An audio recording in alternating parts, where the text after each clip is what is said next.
பார்ந்த August 17 நடைபெற உள்ள தமிழ் தேசிய எழுச்சி மாநாட்டின் மதுரை, தேனி, திண்டுக்கல், சிவகங்கை, ராமநாதபுரம் ஆகிய நாடாளுமன்ற தொகுதிகள் அடங்கிய மண்டல செயற்குழு கூட்டத்தில் பங்கேற்று சிறப்பித்துக் கொண்டிருக்கிற நம் அனைவரையும் வரவேற்று சிறப்பித்திருக்கிற தீபம் என்கிற சுடர்மொழி அவர்களே, இந்த மண்டல செயற்குழுவை முன்னின்று ஒருங்கிணைத்திருக்கிற அமைப்பு செயலாளர் எல்லாளன் அவர்களே, அமைப்பு செயலாளர் விபி இன்குலாப் அவர்களே, மற்றும் கார்வண்ணன், பெரியசாமி, ரஃபீக், ஜான் கிறிஸ்டோபர், விடுதலை சேகரன் ஆகிய தோழர்களே, மண்டல துணை செயலாளர்கள் கதிரவன், வினோபா மூர்த்தி, ராம்குமார் பாண்டியன், அன்பரசு, நீதியரசு, சந்திரன், ஜலால் முகமது, தமிழன், நாகரத்தினம், சுருளி, சங்கு உதயகுமார், சின்னு பழகு, முத்துராஜ், பொன்னுசாமி, பிரபாகரன், பழனிக்குமார், ஜெயபாண்டி, பாலகிருஷ்ணன் ஆகிய தோழர்களே, மதுரை ஒருங்கிணைந்த மாவட்ட செயலாளர்கள் அரச முத்துப்பாண்டியன், ஆ மணியரசு, வழக்குரைஞர் ரவிக்குமார், அம்பேத்கர், மரியத்தங்கம், திண்டுக்கல் ஒருங்கிணைந்த மாவட்ட செயலாளர்கள் பனையூர் சேகர், மைதீன் பாவா,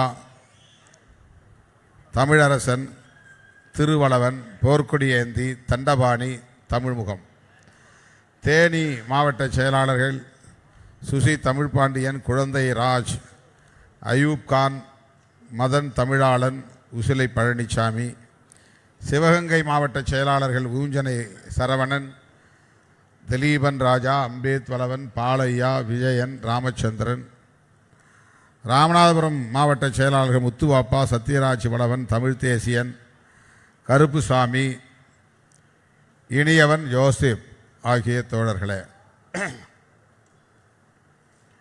மதுரை பனையூர் சேகர், கலைச்செல்வன் ஆகிய தோழர்களே, மாநில பொறுப்பாளர்கள்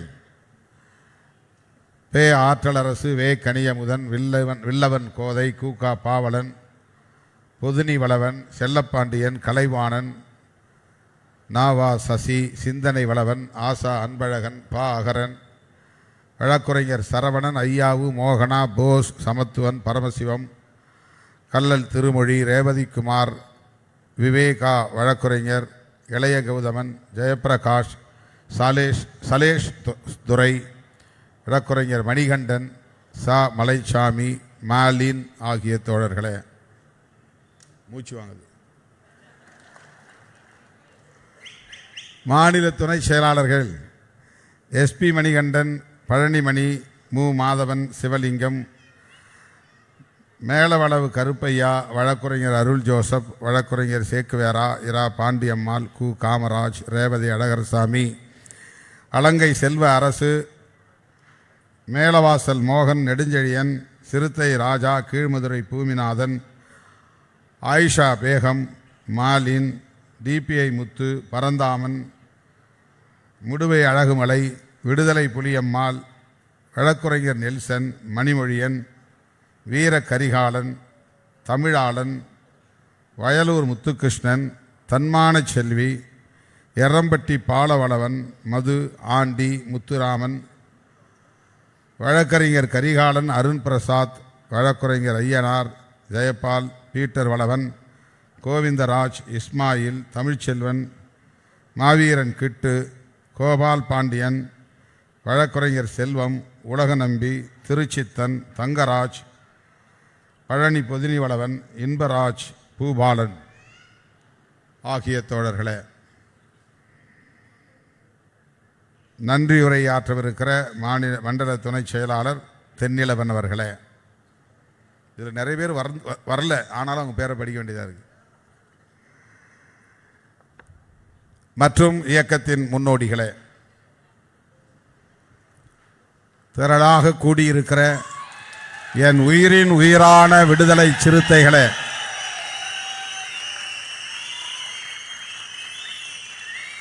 உங்கள் அனைவருக்கும் என்னுடைய பணிவார்ந்த வணக்கத்தை தெரிவித்துக் கொள்கிறேன்.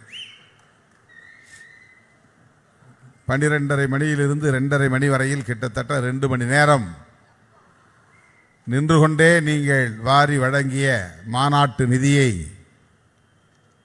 பெற்றேன். இதற்கு பிறகு உங்களிடையே உரையாற்றிவிட்டு நான் திருநெல்வேலிக்கு செல்ல வேண்டும். அங்கே 4 மணிக்கு நிகழ்ச்சி. இப்போதே மணி 3 ஆகப் போகிறது. இங்கிருந்து குறைந்தது 2:30 மணி நேரம் 3 மணி நேரம் ஆகும் பயணம். நிறைய பேச வேண்டும் என்கிற ஆவலோடு வந்தேன். ஆனால் நிதி பெறுவதிலேயே இவ்வளவு நேரம் எடுத்துக்கொள்ள நேர்ந்து விட்டது. முன்னணி பொறுப்பாளர்கள் கிட்டத்தட்ட 2 மணி நேரம் பேசியிருக்கிறார்கள். அவர்களெல்லாம் பேசியதில் இருந்து உங்களுக்கு ஒரு தெளிவு கிடைத்திருக்கும். இந்த மாநாட்டுக்கான நோக்கம், இந்த மாநாட்டுக்கான தேவை என்ன என்பதை முன்னணி பொறுப்பாளர்கள் எடுத்துரைத்திருக்கிறார்கள். என்றாலும் கூட நானும் சில தகவல்களை, கருத்துக்களை உங்களோடு பகிர்ந்து கொள்ள விரும்புகிறேன். இந்த மாநாடு தேர்தலுக்கு முன்பே நடத்துவதென்று முதலில் முடிவெடுத்தோம். ஒரே நேரத்தில் மறுசீரமைப்பு நடவடிக்கைகளையும் மேற்கொள்ள வேண்டும், மாநாட்டு பணிகளையும் மேற்கொள்ள வேண்டும், தேர்தல் பணிகளையும் மேற்கொள்ள வேண்டும் என்கிற ஒரு இக்கட்டான சூழலில் சிக்கிக்கொள்ள நேர்ந்தது. போன வருடம் கிட்டத்தட்ட ஜூலை ஆகஸ்ட் மாதம் இந்த பொறுப்பாளர்களை நியமிக்கிற பணியிலே நான் போய் அமர்ந்தேன். ஜனவரிக்குள்ளாக மொத்தத்தையும் முடித்துவிட வேண்டும் என்று முயற்சி செய்தேன். 234 தொகுதிகளுக்கும் மாவட்ட செயலாளர்கள், மாவட்ட பொருளாளர்கள், மாவட்ட துணை செயலாளர்கள், மாவட்ட செய்தி தொடர்பாளர்கள், மாவட்ட நிர்வாக குழு உறுப்பினர்கள், மாவட்ட செயற்குழு உறுப்பினர்கள் என்று கட்சிக்கு மட்டுமான நிர்வாகத்தை அறிவிப்பதிலேயே அவ்வளவு பெரும்பாடு பட வேண்டியிருந்தது. விண்ணப்பங்களை எல்லாம் டிஜிட்டைஸ் செய்து சிஸ்டத்தில், கம்ப்யூட்டர் சிஸ்டத்தில் ஏற்றி ஒவ்வொரு தொகுதி மாவட்டமாக நான் சிஸ்டத்திலே பார்த்து தேர்வு செய்து அறிவிப்பதிலே சொல்லனா துயரங்கள், உடல் வலி, தூக்கமின்மை, கழுத்து வலி. ஆனாலும் அந்த வேலையை குறிப்பிட்ட கால எல்லைக்குள் முடிக்க இயலவில்லை. பிறகு தேர்தலுக்கான சூடு பிடித்து விட்டது. பேச்சுவார்த்தை, தொகுதி பங்கீடு, அதிலே பல வகையான நெருக்கடிகள். பிறகு மறுசீரமைப்பு பணிகளை அப்படியே விட்டுவிட்டு தேர்தல் பணிகளில் கவனம் செலுத்த வேண்டிய ஒரு நெருக்கடி உருவானது. ஆனாலும் கூட அந்த நேரத்தில் இந்த மாநாட்டை நடத்துவதென்று நாம் அறிவிப்பு செய்தோம்.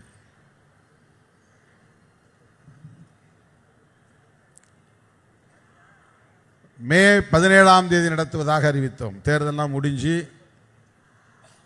ரிசல்ட்டெல்லாம் வந்த பிறகு மாநாட்டை நடத்துவதிலே நமக்கு என்ன சிக்கல் என்று கருதி மே 17 அறிவித்தோம். முள்ளிவாய்க்கால் இனப்படுகொலை நடந்த நாள், அதனால் அந்த நாளை தேர்வு செய்து தமிழ் தேசிய எழுச்சி மாநாடு என்று அறிவித்தோம். தேர்தல் முடிவுகள் நாம் எல்லாம் எதிர்பார்த்ததை போல் அமையாமல், அதாவது நம்முடைய தலைமையில், நம்முடைய கூட்டணி தலைமையில் இங்கே ஆட்சி அமையும் என்று நாம் எதிர்பார்த்தோம். நம்முடைய கூட்டணி வெற்றி பெறும், நாம் போட்டியிடக்கூடிய இடங்களில் பெரிய அளவிலே நாம் வெற்றியை ஈட்டுவோம் என்றெல்லாம் மிகுந்த எதிர்பார்ப்போடு நாம் காத்திருந்த வேளையில் தேர்தல் முடிவுகள் தலைகீழாக மாறிப்போயின. அதனால் எழுந்த நெருக்கடியான அரசியல் சூழல் நாம் எல்லோரும் அறிந்த ஒன்று. ஆகவே திட்டமிட்டவாறு மே 17 அன்று மாநாட்டை நடத்த இயலவில்லை.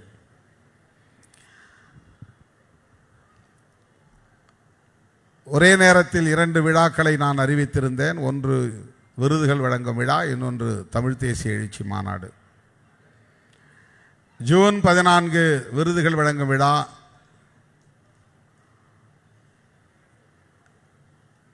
ஜூலை 5ஆம் தேதி தள்ளி வைக்கப்பட்டது. மே 14ஆம் தேதி தமிழ் தேசிய எழுச்சி மாநாடு ஆகஸ்ட் 17க்கு தள்ளி வைக்கப்பட்டிருக்கிறது. விருதுகள் வழங்கும் விழா நடைபெற்று முடிந்துவிட்டது. இப்போது மாநாடு நடத்தப்பெற வேண்டும். எந்த மாநாடு நடத்தினாலும் நான் மண்டல வாரியாக உங்களை எல்லாம் வந்து சந்திப்பது வழக்கம். தென் மாவட்டங்களை பொதுவாக ஒரே இடத்தில்தான் 10 நாடாளுமன்ற தொகுதிகளையும் மதுரையிலேயே நாம் ஒருங்கிணைத்து நடத்துவது வழக்கமான ஒன்று. இந்த முறை மதுரையிலும் திருநெல்வேலியிலும் என்று 2 இடங்களில் நடத்த நாம் அறிவிப்பு செய்து, காலையில் மதுரையிலும் மாலையில் திருநெல்வேலியிலும் என்று ஏற்பாடு செய்யப்பட்டிருக்கிறது. இந்த நிகழ்ச்சியை 1 மணி அல்லது 2 மணிக்குள் முடித்துவிட்டால் திருநெல்வேலிக்கு 5 மணிக்கு போய் சேரலாம், 6 மணிக்கு அரங்கிற்கு போகலாம் என்பதுதான் திட்டம். ஆனால் இங்கேயே 3 மணி ஆகிவிட்டது. இதற்கு பிறகு நாளை திருப்பூருக்கு செல்ல வேண்டும், அதன் பிறகு பாண்டிச்சேரிக்கு செல்ல வேண்டும். இந்த மண்டல செயற்குழு கூட்டங்களை எல்லாம் முடித்த பிறகு நாடாளுமன்ற கூட்டத்தொடர் 20ஆம் தேதி தொடங்குகிறது. 20ஆம் தேதி நான் டெல்லிக்கு செல்ல வேண்டும்.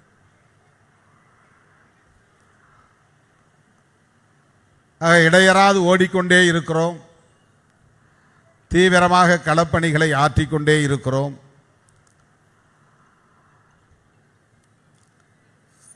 அரசியல் அரங்கில் சிறுத்தைகள் தவிர்க்க முடியாத ஒரு சக்தி என்பதை உறுதிப்படுத்திக் கொண்டே இருக்கிறோம் என்பதிலே மகிழ்ச்சி, பெருமிதம்.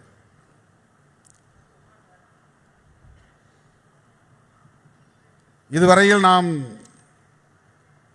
ஏராளமான மாநாடுகளை நடத்தி இருக்கிறோம். 2003, 2004 இந்த காலகட்டத்தில் அடக்குமுறை சட்டங்களை எதிர்த்து மண்டல மாநாடுகளை நடத்தியிருக்கிறோம்.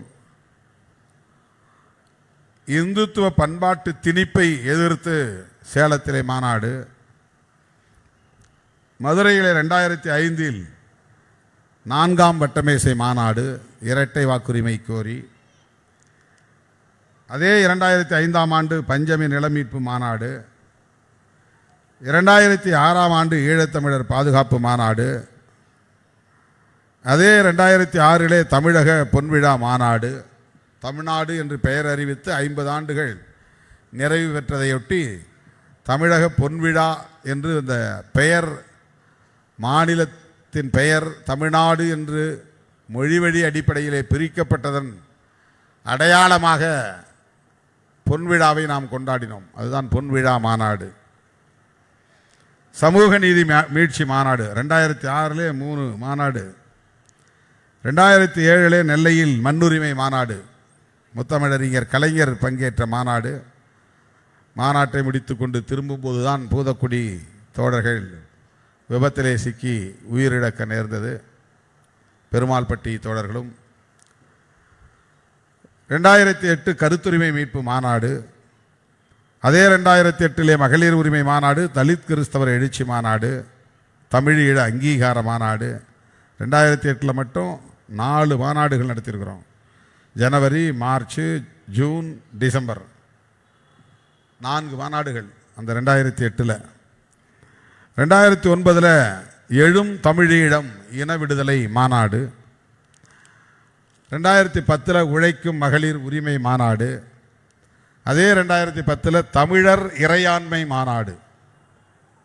16 வருஷத்துக்கு முன்னாலேயே தமிழ் தேசியம் தொடர்பாக நம்முடைய சிந்தனை எப்படி வெளிப்பட்டிருக்கிறது என்றால், தமிழர் இறையாண்மை மாநாடு என்ற ஒரு மாநாட்டை நாம் நடத்தியிருக்கிறோம். தமிழர் இறையாண்மை மாநாடு. இறையாண்மைனா என்னன்னு நீங்கள் விவாதிக்கணும், படிக்கணும். சமூக அமைதிக்கான மக்கள் ஒற்றுமை மாநாடு 2013. 2014 சேலம் கல்வி உரிமை மாநாடு, பெரிய மாநாடு. ஆனால் மழை வந்து என்னால் பேச முடியாமல் போய்விட்டது. பிறகு 2015 வெள்ளி விழா மாநாடு, களப்பணியில் 1/4 நூற்றாண்டு வெள்ளி விழா நிறைவு மாநாடு. 2015 மது ஒழிப்பு மகளிர் மாநாடு நடத்தியிருக்கிறோம். இப்போ அண்மையில் நாம் நடத்தின மது ஒழிப்பு மாநாடு தான் பல பேருக்கு தெரியும். நம்ம எவ்வளவு கன்சிஸ்டண்ட்டாக இருக்கிறோம், ஒரு சிந்தனையில் நாம் உள்வாங்கி இருக்கிற கோட்பாடுகளில் எவ்வளவு தூரம் நிலைத்த உறுதிப்பாட்டோடு இருக்கிறோம் அப்படிங்கிறது இதெல்லாம் ஒரு சான்று. அதாவது 2010 தமிழர் இறையாண்மை மாநாடு, 2026 தமிழர் தேசிய எழுச்சி மாநாடு, ரெண்டும் ஒரே அரசியல் கருத்தாக்கங்களை கொண்டவை. அதே மாதிரி 2015 மது ஒழிப்பு மகளிர் மாநாடு. மதுவை ஒழிக்கணும்னு இன்றைக்கி நாம் பேசலை, ரொம்ப காலமாக பேசிட்டு இருக்கிறோம். அப்போதே ஒரு மாநாட்டை நடத்தியிருக்கிறோம் 2015. 2024 மது மற்றும் போதைப்பொருள் ஒழிப்பு மாநாடு நடத்தியிருக்கிறோம். அதுவும் மகளிர் மாநாடு தான். 2016 நதிநீர் உரிமை பாதுகாப்பு மாநாடு, 2016 அரசியலமைப்பு சட்ட பாதுகாப்பு மாநாடு புதுச்சேரியில். இந்த மோடி ஆட்சிக்கு வந்ததும் 1000 ரூபாய் செல்லாதுன்னு அறிவிச்சார் இல்லையா? 1000 500 2000 1500 செல்லாதுன்னு அறிவிச்சு 2000 அறிமுகப்படுத்தினார். அப்போ 2000 கிடையாது, 1500 ஒழிச்சார். அப்போ நமக்கு என்ன தோணுச்சுன்னா, இந்த பணத்தை செல்லாதுன்னு அறிவிச்சதை எப்படி நாம் புரிஞ்சிட்டோம்னா, அரசமைப்பு சட்டத்திற்கே இவரால் ஆபத்து நேரும் என்று புரிந்து கொண்டோம். இவருடைய நடவடிக்கை தான் தோன்றித்தனமாக இருக்கிறது, தற்குறித்தனமாக இருக்கிறது. அமைச்சரவையை கூட கூட்டி பேசவில்லை, அனைத்து கட்சியினரை கூட்டி பேசவில்லை, அல்லது வல்லுநர்களை அழைத்து பேசவில்லை. அவரே தனிநபராக தொலைக்காட்சி முன்பு தோன்றி திடீரென்று 1000 ரூபாய் செல்லாது, 500 ரூபாய் செல்லாது என்று சொல்லுவதன் மூலம் இந்திய அரசமைப்பு சட்டத்தையே அவர் ஒரு பொருட்டாக மதிக்கவில்லை என்பதை உணர்த்துகிறது. எனவே இவரால் அரசமைப்பு சட்டத்திற்கு ஆபத்து நேரும் என்று எப்போது நாம் அறிவித்தோம் என்றால், 10 ஆண்டுகளுக்கு முன்பு 2016 புதுச்சேரியில் மாநாடு நடத்தியிருக்கிறோம். 10 வருஷத்துக்கு முன்னாடி அதே சிந்தனை தான். 2026 அரசமைப்பு சட்டத்திற்கு ஆபத்து, பாதுகாப்பு இல்லை என்ற கருத்தை தொடர்ந்து பேசிட்டு இருக்கிறோம். நாம் முன்வைக்கிற கருத்துக்களில் இருந்து ஒருபோதும் பின்வாங்கியதில்லை என்பதற்கு இதுவெல்லாம் சான்று. 16 அரசியலமைப்பு சட்ட பாதுகாப்பு மாநாடு, 2017 ஆணவ படுகொலைகள் எதிர்ப்பு மாநாடு. இப்போ ஆணவ படுகொலைகளை எதிர்த்து சட்டம் கொண்டு வரணும்னு நம்ம சொல்லிட்டு இருக்கிறோம், ரொம்ப நாளாக சொல்லிட்டு இருக்கிறோம். இதை எதிர்த்து ஒரு மாநாடு நடத்தியிருக்கிறோம் விடுதலை சிறுத்தைகள் கட்சி. அதைவிட முக்கியமாக 2017 மாநில சுயாட்சி மாநாடு, சென்னையில் ஒரு மாநாடு, திருப்பதியில் ஒரு மாநாடு, 2 மாநாடு நடத்தியிருக்கிறோம். ஆந்திராவில் திருப்பதியில் மாநில சுயாட்சி மாநாடு. மாநில சுயாட்சி என்பதும் தமிழர் இறையாண்மை என்பதும் தமிழ் தேசிய எழுச்சி என்பதும் ஒரே நேர்கோட்டில் இருக்கிற சிந்தனைகள். இப்போ 9-10 வருடத்திற்கு முன்பே மாநில சுயாட்சி மாநாட்டை நடத்திய இயக்கம் விடுதலை சிறுத்தைகள் கட்சி. பிறகு வழக்கறிஞர்களுக்கான மாநாடு, மீண்டும் அரசியலமைப்பு சட்ட பாதுகாப்பு மாநாடு ஆந்திரா, மீண்டும் மாநில சுயாட்சி மாநாடு புதுச்சேரி, பிறகு வணிகரணி மாநாடு திருச்சி, பெண்களும் அர்ச்சகராகலாம் சட்டம் கோரிக்கை மாநாடு, அப்புறம் 2019 தேசம் காப்போம் மாநாடு நாடாளுமன்ற பொதுத் தேர்தலுக்கு முன்பு. ஆந்திராவிலும் தேசம் காப்போம் மாநாடு. 19 மறுபடியும் சனாதன எதிர்ப்பு மாநாடு. 2022 வணிகர்கள் வாழ்வுரிமை மாநாடு. 2021 வந்து கொரோனா வந்துருச்சு, அதனால் அப்போ மாநாடு நடத்தலை. 22 வணிகர்கள் வாழ்வுரிமை மாநாடு. 2019 மறுபடியும் சனாதன கல்விக் கொள்கை எதிர்ப்பு மாநாடு புதுச்சேரியில். 2024 வெல்லும் ஜனநாயக மாநாடு. அதே 2024 மது மற்றும் போதைப்பொருள் ஒழிப்பு மகளிர் மாநாடு. 2025 தேர்தல் அங்கீகார வெற்றி விழா மாநாடு. இதை இல்லாமல் 2020 கொரோனா வந்தப்பவே தேசம் காப்போம் பேரணி நடத்தியிருக்கிறோம். இதை இல்லாமல் 2025 ஜூனில் மதச்சார்பின்மை காப்போம் மக்கள் திரள் பேரணி நடத்தியிருக்கோம். இவ்வளவு மாநாடுகளை நடத்திய இயக்கம் விடுதலை சிறுத்தைகள் கட்சி.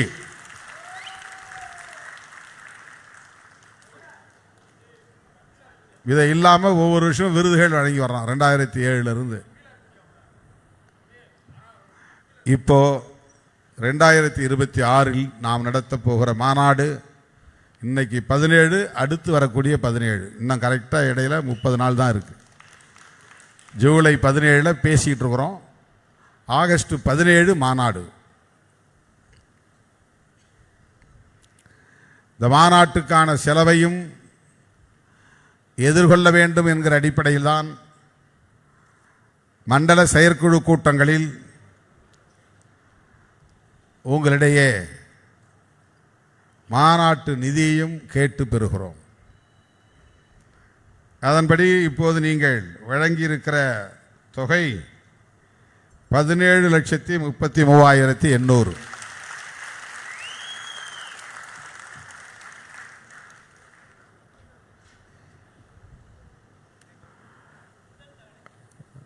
முதல் தவணை. எனக்கு உற்சாகம் கொடுக்கிறார். ரொம்ப சோகமாக இருக்கிறீங்களே, இது முதல் கட்டமாக தான் தர்றோம் என்று மனமுவந்து இந்த நிதியை வழங்கிய என் உயிரின் உயிரான விடுதலை சிறுத்தைகள் அனைவருக்கும் என்னுடைய நெஞ்சார்ந்த நன்றியை உரித்தாக்குகிறேன்.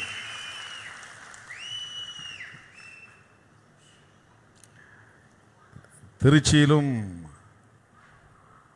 திருவண்ணாமலையிலும் வழங்கப்பெற்ற தொகையை விட நீங்கள் சற்று கூடுதலாகவே முதல் தவணையிலேயே வழங்கியிருக்கிறீர்கள் என்பதை எண்ணி பெருமைப்படுகிறேன்.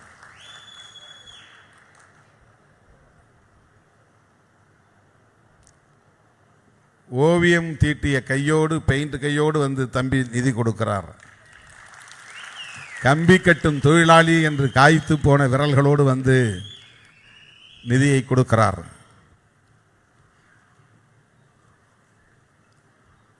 இப்படித்தான் நாம் தொடக்க காலத்தில் இருந்து இந்த இயக்கத்தை உயிர்ப்போடு வைத்திருக்கிறோம். இந்த இயக்கத்தில் தன்னை ஈடுபடுத்திக் கொண்ட ஒவ்வொருவரும் தங்களால் ஆன பங்களிப்பை செலுத்தியதன் அடிப்படையில் தான்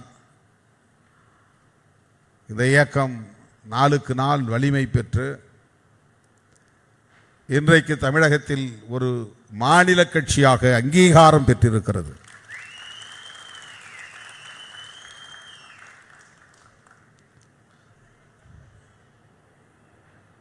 பொருளாதார வலிமை பெற்ற யாரும் நம்மோடு இல்லை. தொழிலதிபர்களோ பெரு வணிகர்களோ ஒப்பந்ததாரர்களோ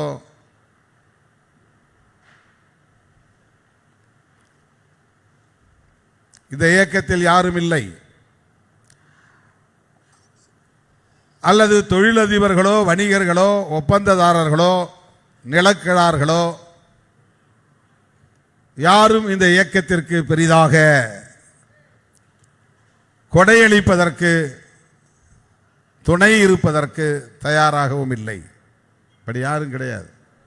இந்த இயக்கம் வளரட்டும், வேலை செய்யுங்க என்று லட்சக்கணக்கிலோ கோடிக்கணக்கிலோ எடுத்து கொடுப்பதற்கு இங்கு யாரும் கிடையாது. சமகாலத்தில் நம்மோடு களத்திற்கு வந்த எத்தனையோ பல இயக்கங்கள் காணாமலும் போயிருக்கின்றன, வலுவிழந்து நீர்த்தும் போயிருக்கின்றன. ஆனால் எந்த பின்புலமும் இல்லாமல், யாருடைய தயவும் இல்லாமல், நம் சொந்த கைகளை ஊன்றி கரணம் போட்டு அந்தரத்திலே பந்தல் கட்டுவாயா என்பார்களே, அப்படி அந்தரத்திலே பந்தல் கட்டி இன்றைக்கு ஒரு மாபெரும் மக்கள் இயக்கமாக இந்த இயக்கம் பரிணாமம் அடைந்திருக்கிறது. அதை பெருமையோடு சொல்ல நான் கடமைப்பட்டு இருக்கிறேன்.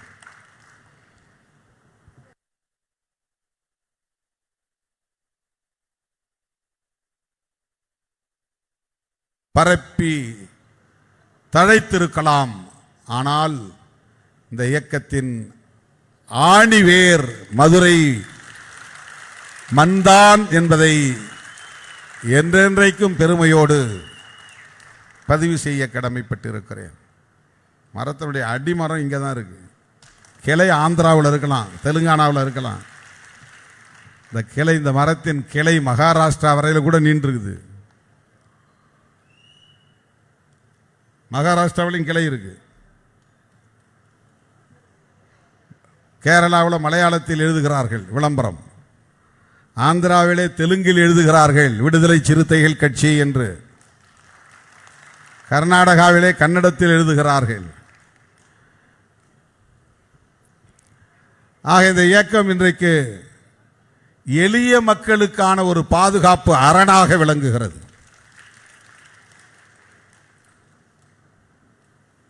யாருடைய ஒத்துழைப்பும், அதாவது ஆதரவும் இல்லாமல், தயவும் இல்லாமல் இந்த இயக்கம் எப்படி வளர்கிறது என்று சொன்னால், இந்த இயக்கத்தின் தேவை மக்களுக்கானதாக இருக்கிறது. மக்களுக்கு இந்த இயக்கம் தேவைப்படுகிறது. எளிய மக்களுக்கு, விளிம்பு நிலை மக்களுக்கு, உழைக்கிற மக்களுக்கு, அன்றாடம் காட்சிகளுக்கு, தொழிலாளர்களுக்கு இந்த இயக்கம் தேவைப்படுகிறது.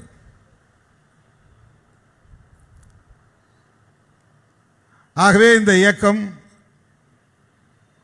மக்களுக்குரிய இயக்கமாக பரிணாமம் அடைந்திருக்கிறது என்றாலும் கூட, இது உயிர்ப்போடு இருப்பதற்கு இந்த இயக்கம் முன்னெடுக்கிற போராட்டங்களும் உள்வாங்கி இருக்கிற கோட்பாடுகளும் தான் காரணம். அதில் நமக்கு ஒரு தெளிவு தேவை. என்னதான் மக்களுக்கு ஒரு தேவை இருந்தாலும் கூட அது உயிர்ப்போடு இருக்க வேண்டும்.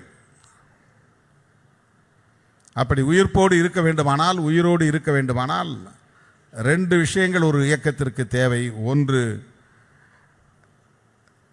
கொள்கை கோட்பாடு என்கிற உயிர்ப்பாற்றல், இன்னொன்று அதற்கான களமும் பணிகளும் போராட்டங்களும். வெறும் கொள்கையை வச்சுக்கிட்டு ஒன்றும் பண்ண முடியாது. வெறும் கோட்பாட்டை பேசிக்கொண்டு எதுவும் செய்ய முடியாது. அதற்கான களம் அமைப்பது, அந்த களத்தில் நின்று போராடுவது என்பதுதான் ஒரு இயக்கத்தை உயிர்ப்போடு வைத்திருப்பதற்கான அடிப்படை தேவைகளுள் ஒன்று. இவ்வளவு பணிகளை நாம் செய்திருக்கிறோம். இந்த மாநாட்டு பணிகள்னா வெறும் பேர் இல்லை. இது வெறும் அறிவிப்பு கிடையாது. இதற்காக நாம் ஒவ்வொரு முறையும் மக்களை போய் சந்தித்து கொண்டே இருக்கிறோம். இதற்காக மக்களிடத்தில் துண்டறிக்கைகளை கொடுத்து கொண்டே இருக்கிறோம். இதற்காக சுவர் விளம்பரங்களை எழுதி கொண்டே இருக்கிறோம். இந்த மாநாடுகள் நடக்கிற போதெல்லாம் விவாதங்களை நடத்தி கொண்டே இருக்கிறோம். பிரச்சனைகளின் அடிப்படையில் மக்களை திரட்டி போராடி கொண்டே இருக்கிறோம். வெறும் தேர்தலுக்காக உருவான இயக்கம் இல்லை, மக்களின் தேவைக்காக உருவான இயக்கம். வெறும் பதவி அதிகாரம் என்கிற வேட்கையில் உருவான இயக்கம் இல்லை. இது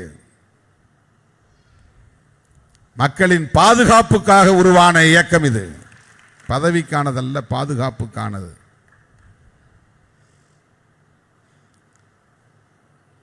எப்படியெல்லாம் வேலை செய்தால் ஓட்டு வாங்க முடியும் என்று சிந்திக்காமல், எப்படியெல்லாம் வேலை செய்தால் மக்களை பாதுகாக்க முடியும் என்று சிந்திக்கிற இயக்கம் இந்த இயக்கம்.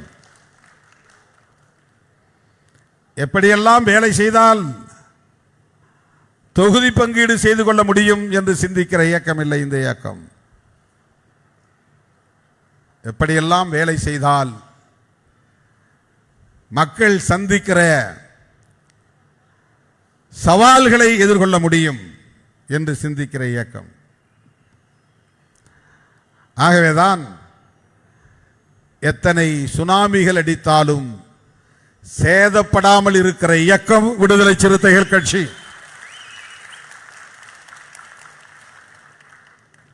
சும்மா அந்த சமூக ஊடகங்களில் சில பேர் வேண்டுமென்றே இப்போ திருமாவளவன்கிட்டலாம் யாரும் இல்லை,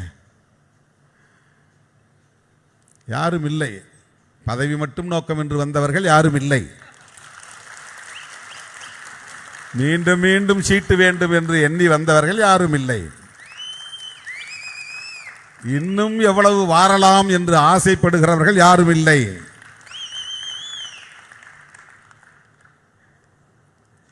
எப்போதும் நாங்கள் திருமாவளவனோடு தான் பயணிப்போம். எல்லா காலத்திலும் திருமாவளவனோடு தான் களத்தில் நிற்போம்.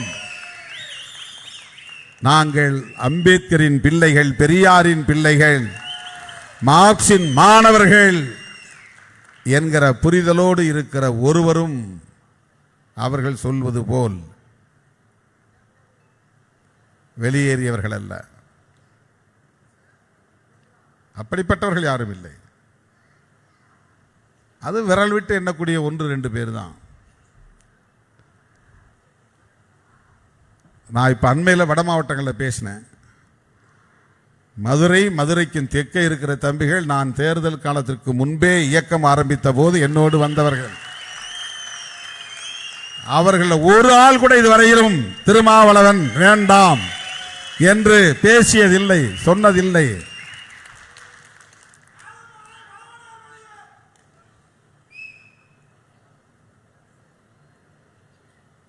ஒரு முறை கூட தேர்தலில் போட்டியிட வாய்ப்பு கிடைக்காதவர்கள் தான் இன்னும் அந்த பிடிப்போடு, உறுதியோடு, அதே வீரியத்தோடு என்னை சுற்றி நிற்கிறார்கள். நான் இன்னும் 1 மணி நேரம் நின்னா கூட கூட்டம் வந்துகிட்டே தான் இருக்கும். நிதி கொடுக்க 500, 1000, 500, 1000 என்றாவது கொடுத்து கொண்டே இருப்பார்கள் தம்பிகள். எனக்கு நிற்க முடியல. அடுத்து திருநெல்வேலிக்கு போகணும்.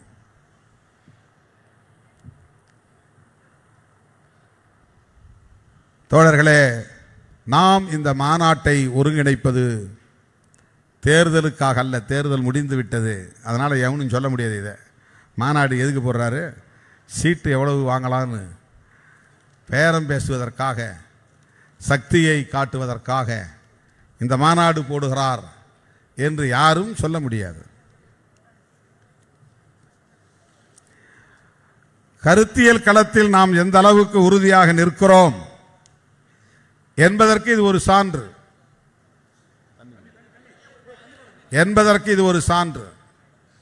தோழர்களே,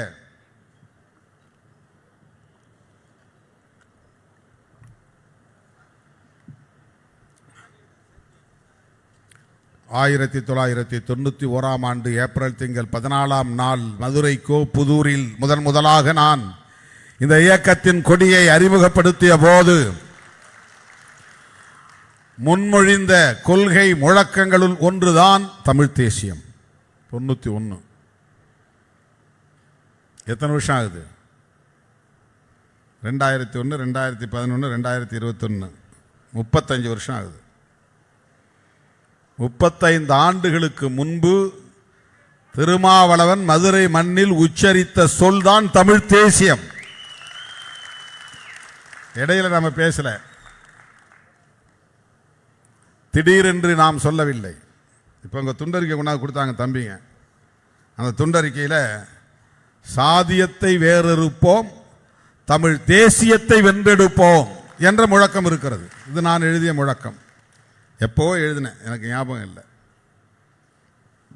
அதை நினைவு வைத்திருந்து தோழர்கள் அந்த துண்டறிக்கையிலே பதிவு செய்திருக்கிறார்கள்.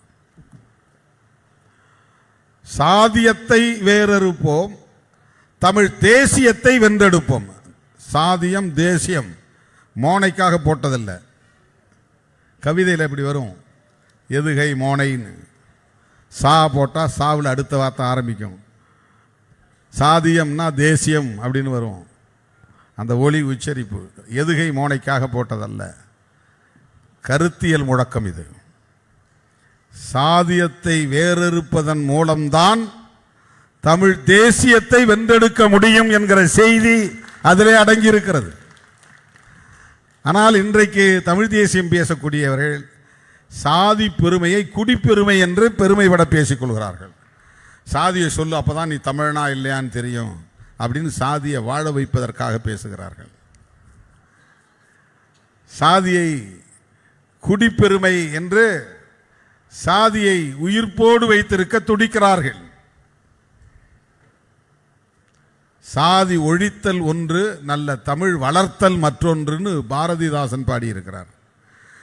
ஒரு புறம் சாதி ஒழிப்பது, இன்னொரு புறம் தமிழை வளர்ப்பது, ரெண்டும் தான் முக்கியமான பணி, தமிழர்களின் பணி அப்படின்னு பாவேந்தர் பாரதிதாசன் சொல்லியிருக்கிறார். இதையெல்லாம் யாரும் மேற்கோள் காட்ட மாட்டாங்க. சாதி பெருமையை ஏன் நீங்கள் தப்பாக பார்க்கணும்? சாதியெல்லாம் ஒழிக்க முடியாது, சாதி தான் நம்முடைய அடையாளம், சாதி அவசியம். இப்படி பேசுகிற தலைவர்கள் தமிழ்நாட்டிலே நிறைய இருக்கிறார்கள். அவர்கள் வேறு அவர்களும் தங்களை முற்போக்குவாதிகள் என்று சொல்லிக் கொள்ளுகிறார்கள்.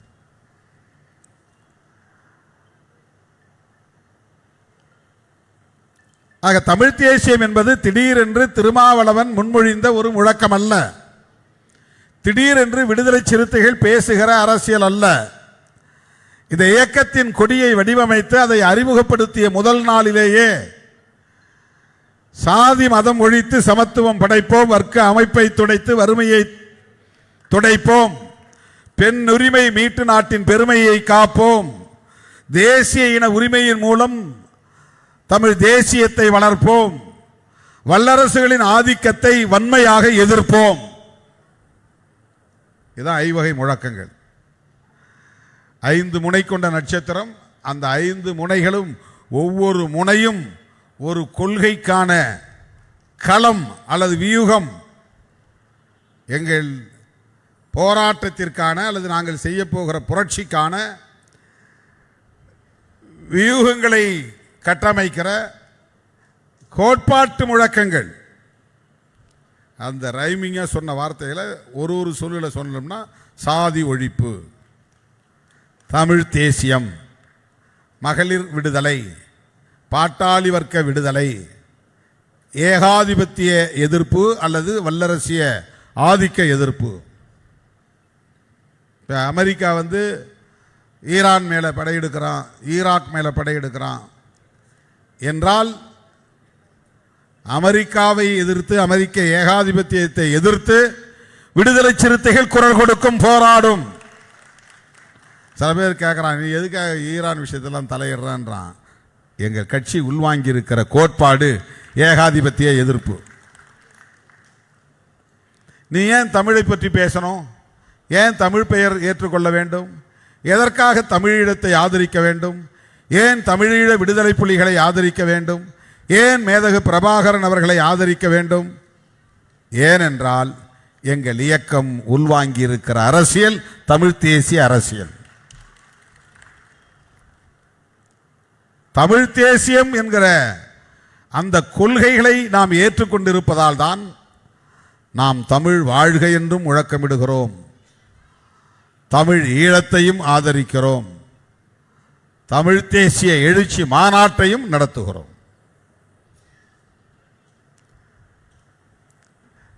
யாரையோ பார்த்து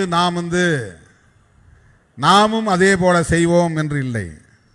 தமிழ்நாட்டு அரசியலில் நம்மை பார்த்து மற்றவர்கள் பின்பற்றுவதுதான் அரசியலை தவிர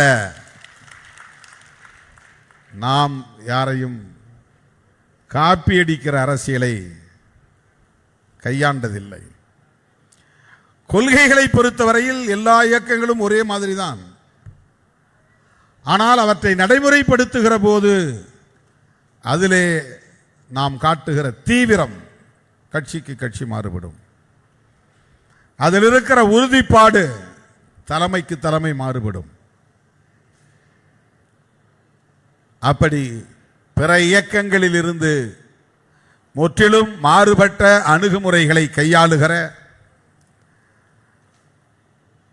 மக்களோடு நிற்கிற, மக்களுக்காகவே சிந்திக்கிற ஒரு மக்கள் இயக்கம் என்றால் அது விடுதலை சிறுத்தைகள் கட்சி என்று நாம் நெஞ்சுயர்த்தி சொல்ல முடியும். யாரும் வரலாம், யாரும் ஆட்சிக்கு வரலாம், யாரும் அதிகாரத்தில் இருக்கலாம். தேர்தலில் நின்று ஆட்சி அதிகாரத்தில் வென்று சாதனை படைப்பது என்பது வேறு அரசியல், அது வேறு.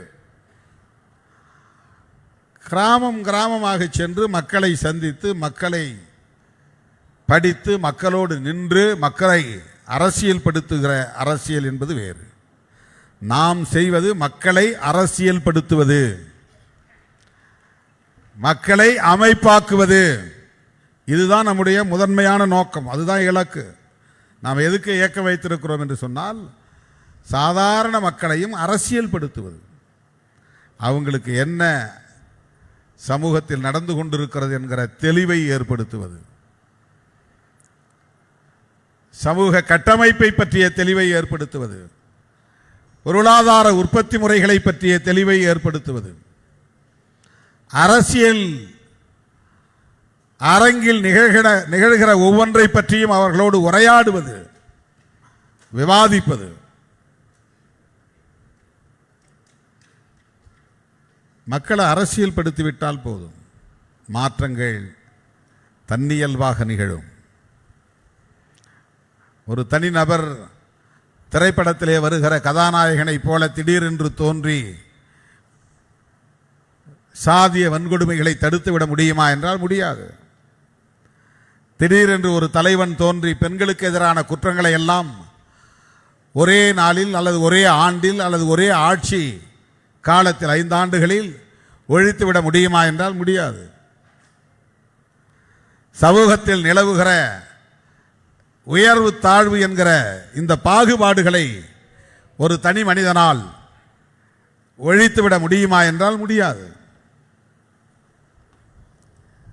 ஒரு நீண்ட நெடிய அரசியல் படுத்துதல் என்பது தேவை. எல்லோரையும் புரிய வைத்தாலே மாற்றங்கள் நிகழ்ந்துவிடும். இந்த குழந்தைகள் படிப்பகத்தை உருவாக்கும் போது ஒரு முழக்கம் நான் எழுதினேன். கரும்பாலை தம்பிங்க கேட்டாங்க, விளங்க வைப்போம் விளங்கறுப்போம் என்று அந்த முழக்கம். ஒரு பிரச்சனையை மக்களுக்கு விளங்க வச்சிட்டோம்னா தானா விலங்குகள் அருந்து போயிடும். நீ போய் அறம் எடுத்துட்டு போய் அறுக்க வேண்டியதில்லை. யாருடைய கைகளிலும் இருக்கிற விலங்குகளை உடைக்கிற பொறுப்பு எந்த ஒரு தனிநபருக்கும் கிடையாது, அந்த வலிமையும் கிடையாது. மக்கள் சிறைப்பட்டு கிடக்கிறார்கள் என்றால் அதை மக்களால் மட்டும்தான் விடுவிக்க முடியும். அது எப்போது நிகழும் என்றால் மக்களை அரசியல் படுத்துகிற போதுதான் நிகழும். ஆகவேதான் நாம் மாநாடுகளை நடத்தி கொண்டே இருக்கிறோம், பேரணிகளை நடத்தி கொண்டே இருக்கிறோம், முழக்கங்களை முழங்கிக் கொண்டே இருக்கிறோம், அந்த விவாதங்களை தொடர்ந்து கொண்டே இருக்கிறோம்.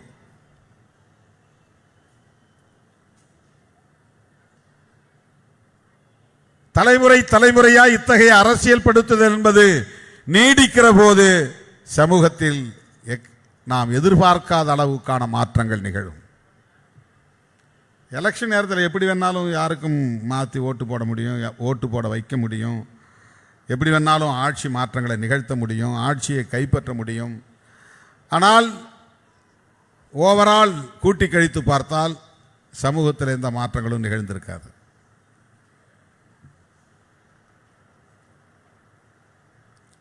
என்ன நடந்தது? இப்போ திருமாவளவன் எம்பி ஆகி 3 வருஷம் ஜெயிச்சிட்டாரு, 3 முறை ஜெயிச்சிட்டார். என்ன நடந்தது? கேள்வி எழுப்பலாம். ஒரு சுய விமர்சனம் தான். ஏற்கனவே 2 எம்எல்ஏ உருவாக்கப்பட்டது, பிறகு 4 எம்எல்ஏக்களை உருவாக்கினோம், இப்போது 2 எம்எல்ஏக்களை உருவாக்கி இருக்கிறோம், ஒரு அமைச்சரையும் உருவாக்கி இருக்கிறோம். ஆக 6-8 சட்டமன்ற உறுப்பினர்களை உருவாக்கி இருக்கிறோம், 2 நாடாளுமன்ற உறுப்பினர்களை உருவாக்கி இருக்கிறோம், துணை மேயர்களை உருவாக்கி இருக்கிறோம், ஒன்றிய பெருந்தலைவர்களை உருவாக்கி இருக்கிறோம், பேரூராட்சி மன்ற தலைவர்களை உருவாக்கி இருக்கிறோம், நிறைய மாமன்ற உறுப்பினர்களை உருவாக்கி இருக்கிறோம். இதெல்லாம் நிகழ்ந்திருக்கின்றன. ஓவரால் ரிசல்ட் என்ன? ஒட்டுமொத்தமான விளைவு என்ன?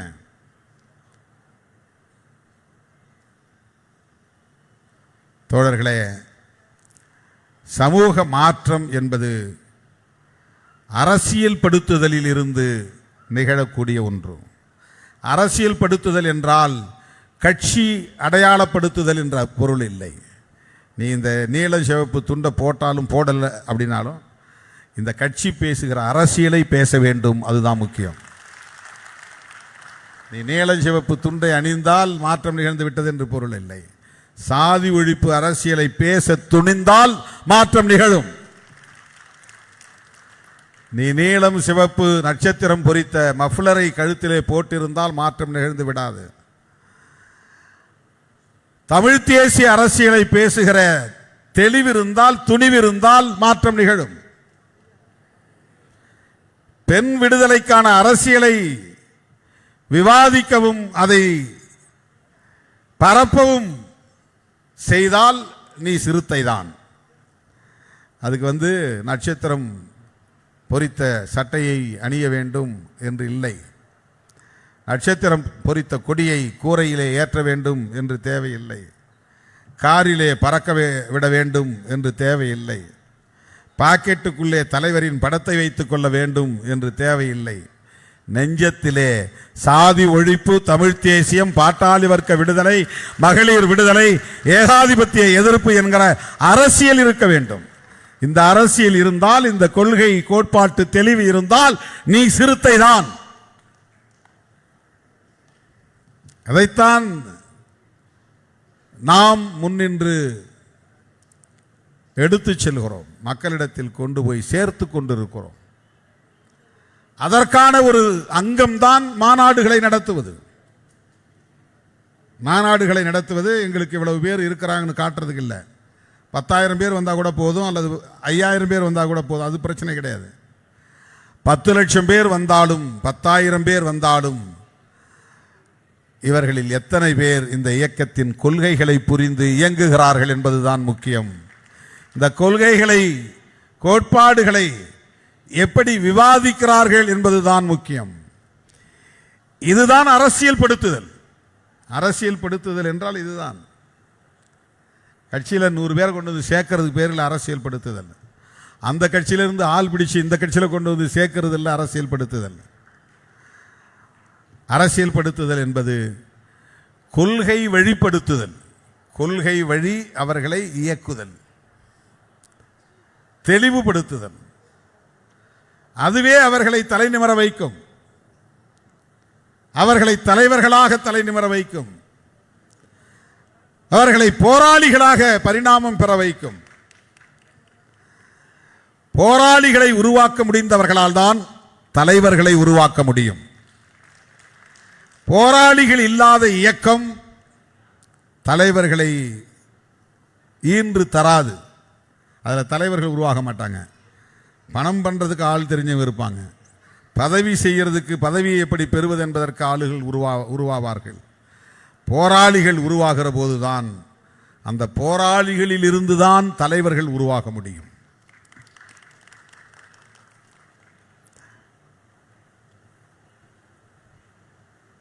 போராட தெரியாமல் நீ வாழ முடியாது.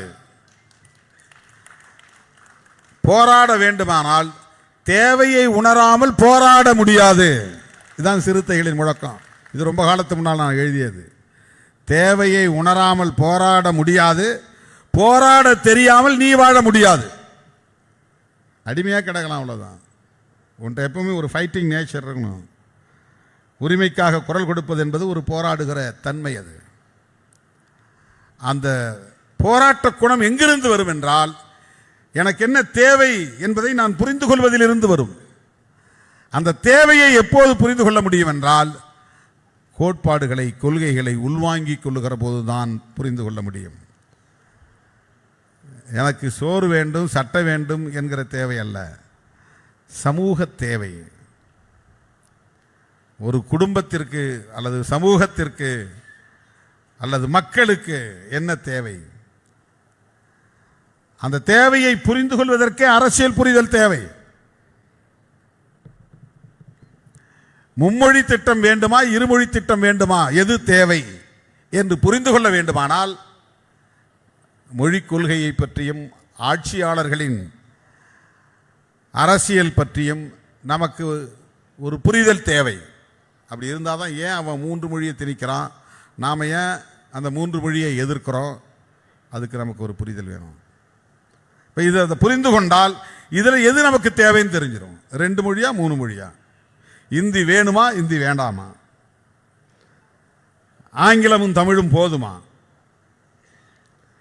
இந்த தேவையை உணரவில்லை என்றால் உன்னால் போராட முடியாது. உன்னால் போராட முடியலன்னா உன் தலையில் கொண்டு வந்து இந்தியை கட்டிடுவான். உன் பிள்ளை இந்தி பேசும், உன் பேர பிள்ளை இந்தி பேசும். உன் பாரம்பரியம் அப்படியே ஒரு 50 வருஷத்துக்கு பின்னால் 100 வருஷத்துக்கு பின்னால் தமிழை மறந்து இந்தி பேசக்கூடிய 3ஆம் தர மக்களாக மாறி போயிடுவாங்க. அப்புறம் மோடி மாதிரியான ஆட்கள் தான் தொடர்ந்து இந்தியாவின் பிரதமராக இருந்து கொண்டே இருப்பார்கள். ஏன் தமிழ்நாட்டில் பிஜேபி வாலாட்ட முடியவில்லை என்றால், இங்கே இந்தி பேசக்கூடியவர்கள் இல்லை என்பதனால்தான் மோடி வித்தைக்கு இங்கே யாரும் மயங்கவில்லை. இல்லைன்னா அவர் பேச்சாலேயே மயக்கி போட்டு விடுவார். மோடி வித்தை தெரிந்த ஒரு தலைவர் தான்.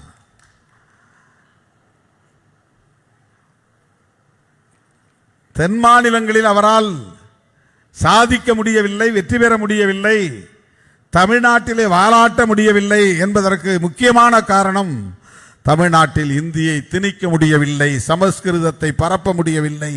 அதனால் அவர்களின் சனாதன அரசியல் இங்கே பெரிதாக எடுபடவில்லை. ஆகவே நம்முடைய முழக்கங்கள் ஒவ்வொன்றும் ஆழமான அரசியல் உள்ளடக்கமாக கொண்டிருக்கும். அந்த அரசியலை உள்ளடக்கமாக கொண்டிருக்கும். எந்த முழக்கத்தை நீங்கள் எடுத்து பார்த்தாலும் அதை வைத்துக்கொண்டே நீங்கள் ஒரு விவாதம் நடத்தலாம். ஆகவே விடுதலை சிறுத்தைகள் கட்சி தமிழ் தேசியம் குறித்து ஏன் பேசுகிறது என்று சொன்னால், தமிழ் மொழி பாதுகாக்கப்பட வேண்டும், தமிழின உரிமைகள் பாதுகாக்கப்பட வேண்டும், இன்னொரு மொழி தமிழ் இனத்தின் மீது திணிக்கப்படக்கூடாது, தமிழ் ஆட்சி மொழி ஆக்கப்பட வேண்டும். உயர் நீதிமன்றத்தில் போய் நீ தமிழில் வாதாட முடியாது. நிறைய வக்கீல் ஏன் டிஸ்ட்ரிக்ட் கோர்ட்டு வராங்கன்னா, இங்கே தான் தமிழில் பேச முடியும், ஹைகோர்ட்டில் தமிழில் பேச முடியாது. அங்கே இங்கிலீஷ் தெரிஞ்சால் தான் பேச முடியும். ஏன் உயர் நீதிமன்றத்தில் கேஸு கொடுக்குறவனும் தமிழன், கேஸுக்கு எதிரியாக இருக்கிறவனும் தமிழன், வாதாடுற வழக்கறிஞரும் தமிழன், மேலே உட்கார்ந்து இருக்கிற நீதிபதியும் தமிழன், எல்லாம் தமிழிலே வாதாடிட்டு போகலாம்ல, தமிழிலே தீர்ப்பு எழுதலாம்ல. கம்ப்ளைண்ட் கொடுத்தவனுக்கும் புரியாத மொழி இங்கிலீஷ் மொழி, பாதிக்கப்பட்டிருக்கிறவன் எதிரி வாதி பிரதிவாதி அவனுக்கும் இங்கிலீஷ் புரியாது. வக்கீலும் ஜட்ஜு மட்டும் இங்கிலீஷில் பேசிகிட்டு இருப்பாங்க. தீர்ப்பு வந்தவொடனே என்னப்பா ஆச்சு, இல்லைப்பா உனக்கு ஆதரவாக இல்லை, சாதகமாக இல்லை, அது மட்டும்தான் இவனுக்கு தெரியும். அங்கே என்ன நாம் சொன்னபடி நம்ம வக்கீல் வாதாடினாரா இல்லையானே இவனுக்கு தெரியாது. வக்கீல் கோட்டை விட்டாங்கிறது இவனுக்கு தெரியாது. ஏன்னா அவங்க இங்கிலீஷில் ஏதோ பேசிட்டு இருக்கிறான். தமிழில் பேசினா இவனே அடி எடுத்து கொடுப்பான். ஐயோ அப்படி பேசாதையா, இப்படி பேசியா, நான் சொன்ன பாயிண்ட் இந்த பாயிண்ட்டு, நீ இந்த மாதிரி பேசு, நான் சொன்னது வேற நீ பேசுறது வேற. தமிழில் பேசினா தெரிஞ்சிடும். வக்கீல் வாதாடும் போதே தமிழில் வாதாடினார்னா கிளைண்ட்டுக்கு தெரிஞ்சிடும், கட்சிக்காரனுக்கு இவர் சரியாக பேசுகிறாரா இல்லையா, கேஸை படிச்சுட்டு வந்து பேசுகிறாரா இல்லையா, சும்மா வந்து இங்கே ஒப்பேற்றுறாரா இல்லையா தெரிஞ்சிடும். இங்கிலீஷுக்கே இந்த நிலைனா அவன் எல்லாத்தையும் இந்தியா மாற்றணும்னு நினைக்கிறான். யோசிச்சு பாருங்க. எனவே இந்தி திணிப்பை எதிர்க்கிறோம். தமிழ் தேசியத்தில் அது ஒரு கூறு. இருமொழி போதும் என்கிறோம். தமிழ் தேசியத்தில் அது ஒரு கூறு. எந்த மொழியையும் நாங்கள் வெறுக்கவில்லை. ஆனால் எங்கள் மொழியை நாங்கள் அழிப்பதற்கு இடம் கொடுக்க மாட்டோம். தமிழ் தேசியத்தில் இது ஒரு கூறு. பிற மொழி பேசுகிறவர்கள் எங்களுக்கு எதிரி இல்லை. பிற மொழி பேசக்கூடிய மக்கள் மீது எங்களுக்கு வெறுப்பு இல்லை.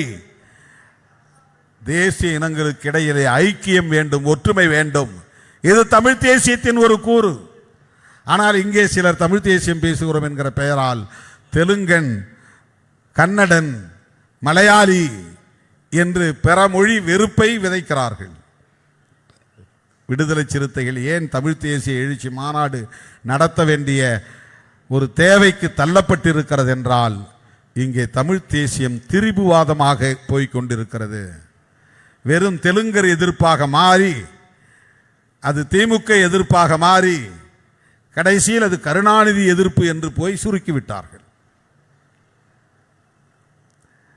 அது நமக்கு பிரச்சனை இல்லை. ஆனால் தமிழ் தேசியம் எப்படி திரிபுவாதமாக மாறுகிறது? இந்தி பேசக்கூடியவர்களை கூட வெறுக்க வேண்டாம் என்பதுதான் நம்முடைய நிலைப்பாடு. அவன் மொழி அவனுக்கு பெரிது, நம் மொழி நமக்கு பெரிது என்பதை போல, அவன் மொழியும் நீண்ட பாரம்பரியம் உள்ள மொழிதான். நம்முடைய மொழிக்கு ஒரு பாரம்பரியம் இருப்பதை போல, ஆண்டுகளில் வித்தியாசம் இருக்கலாம், ஆனால் ஒவ்வொரு மொழிக்கும் ஒரு பாரம்பரியம் இருக்கிறது. பாரம்பரியம்னா தலைமுறை தலைமுறையாக அது 1, 2 என்று பல்வேறு வடிவங்களை எடுத்து வளர்ந்து வந்திருக்கிறது. இன்னைக்கு நாம் பார்க்குற தமிழ் எழுத்து தான் 2000 வருஷத்துக்கு முன்னாடி இருந்ததுன்னா கிடையாது. இப்போ நாம் எழுதுகிற தமிழ் எழுத்து ஒரு 400 ஒரு 1000 வருஷத்துக்கு முன்னால், 2000 வருஷத்துக்கு முன்னால் இதே வடிவத்தில் இருந்துனா இல்லை. இப்போ நாம் பேசக்கூடிய சொற்களுக்கு இந்த பொருள் தான் 1000 வருஷத்துக்கு முன்னால் இருந்திருக்குமானா இருந்திருக்காது. இப்போ நாத்தம்னு சொல்கிறேன், நாத்தம் அடிக்குதியான்றோம். ஆனால் 1000 வருஷத்துக்கு முன்னால், அது 500 வருஷத்துக்கு முன்னால் நாற்றம்னா நறுமணம்னு அர்த்தம். இப்போ நாற்றம்னா பொருளே வேற. நல்ல வாசம் அடிக்குதுன்னா தான் அதுக்கு நல்ல அர்த்தம். நாற்றம் அடிக்கிறது என்றால் நமக்கு பிடிக்காத ஒரு வாசனை. ஆனால் இலக்கியத்திலே நாற்றம் என்றால் நறுமணம் என்று பொருள். சொல்லுக்கே நிறைய சொல்லுக்கே பொருள் எல்லாம் மாறி இருக்கிறது. எழுத்து வடிவங்கள் மாறி இருக்கிறது, உச்சரிப்புகள் மாறி இருக்கிறது, பிறமொழி கலர்ந்து பல புதிய சொற்கள் உருவாகி இருக்கின்றன. தமிழே அல்லாத பல சொற்கள் தமிழாக மாற்றப்பட்டு இருக்கின்றன. தமிழ் உச்சரிப்பு வடிவத்திற்கு மாற்றப்பட்டு இருக்கின்றன. தேசம் என்பது கூட தமிழ் கிடையாது, அது வடமொழி தான். வடமொழினா வட இந்திய மொழின்னு அர்த்தம். தென்மொழினா தென்னிந்திய மொழி. தென் மொழிகளுள் தமிழ் ஒரு மொழி. தேன்மொழி அல்ல, தென்மொழி. தென் என்றால் தெற்கு. அதை வடக்க இருக்க தக்ஷணான்னு சொல்லுவான். தட்சிணாமூர்த்தின்னா தெற்கே இருக்கிற கடவுள்னு அர்த்தம். தெற்கே உள்ள கடவுள். தென்னவன் அப்படின்னு சொல்றாங்க இல்லையா, தட்சிணாமூர்த்திக்கு தமிழில் தென்னவன், தென் இளவன். அது வடமொழியில் தட்சிணாமூர்த்தி. தேஷ் அப்படிங்கிறது வடமொழி. அதை தேஷ் அப்படிங்கிறத தேசம் அப்படின்னு நாம தமிழா மாத்திக்கிட்டோம். ஆனால் அது தமிழ் சொல் கிடையாது. தேசியம் என்பதும் தமிழ் சொல் கிடையாது. தூய தமிழ் பேச வேண்டும் என்று சொல்லுகிறவர்கள் இந்த தமிழ் தேசியம் என்பதற்கு ஒரு தமிழ் சொல்லை இன்னும் கண்டுபிடிக்க முடியல. தேசம் என்பதற்கு நாடு என்றுதான் பொருள். இப்ப தேசம் என்பதிலிருந்து தேசியம் என்றால், நாடு என்பதிலிருந்து நாட்டியம் அப்படின்னு வரணும். நாட்டியம்னா வேற மாதிரி ஆயிரும், டான்ஸ் ஆயிரும். பரதநாட்டியம், நாட்டினவாதம் அப்படின்னு சொல்லலாம். வாதம் என்பதும் தமிழ் சொல்லி இல்லை, விவாதம் என்பதும் தமிழ் சொல்லி இல்லை. எவ்வளவு சொற்கள் நம்முடைய மொழியில கலந்திருக்கு பாருங்க. ஏன்னா ஆட்சி செய்யக்கூடிய இன்னொரு மொழியை பேசக்கூடியவனாக இருந்தால் அவன் மொழி ஆளப்படுகிற மக்கள் மீது புழக்கத்துக்கு வந்துடும். வேற வழி இல்லாமல் அதுதான் புழக்கத்துக்கு வந்துடும். நிறைய சொற்கள் உருது மொழி. முகலாயர்கள் இந்த நாட்டை ஆண்ட நேரத்தில் அவர்கள் கையாண்ட பல சொற்கள் அப்படியே தமிழ் மாதிரி ஆயிடுச்சு. எக்கச்சக்கமான சொற்கள் அப்படி இருக்கு. நாம தமிழ் நினைச்சிட்டு இருக்கிற பல சொற்கள் தமிழே இல்லை.